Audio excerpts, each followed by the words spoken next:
À Digoin, l'aide à domicile s'organise face au Covid-19 pour accompagner les seniors.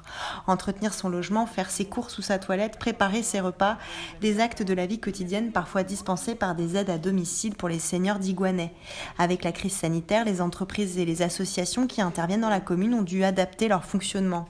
Pour les salariés, on leur fournit des gants, des masques. D'ailleurs, on remercie la commune pour leur don de masques.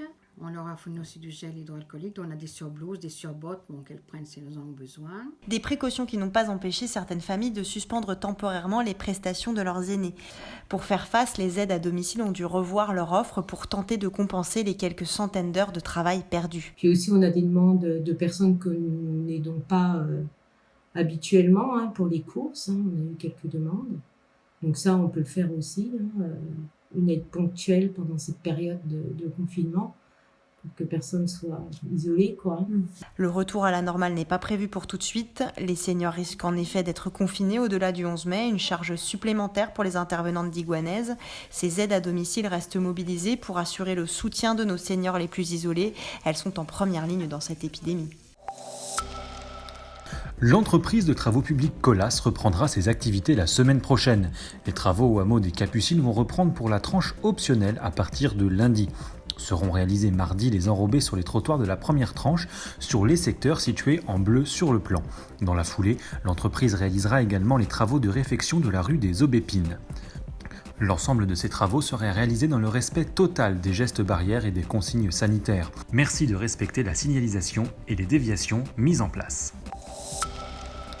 Conseil des maires mercredi soir pour les élus du Grand Charolais. Malgré la crise sanitaire, le président de la communauté de communes, Fabien Genet, a souhaité que les instances décisionnelles puissent reprendre progressivement leur fonctionnement normal. Une visioconférence avec près de 50 participants.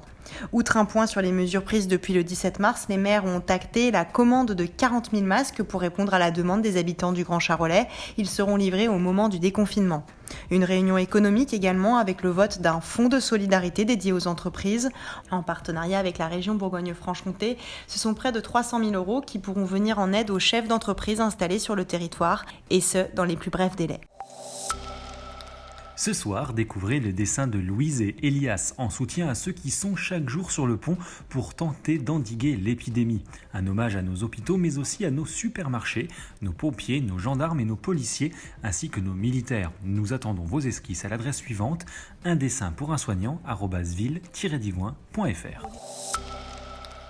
Et dans notre rubrique Vue sur le web, ce soir, nous vous proposons d'écouter la chanson de Yannick Martin, ce Digoinais éducateur au CADA depuis de nombreuses années.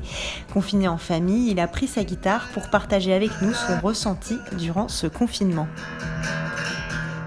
Mais je ne peux pas me laisser aller pour ma famille faire comme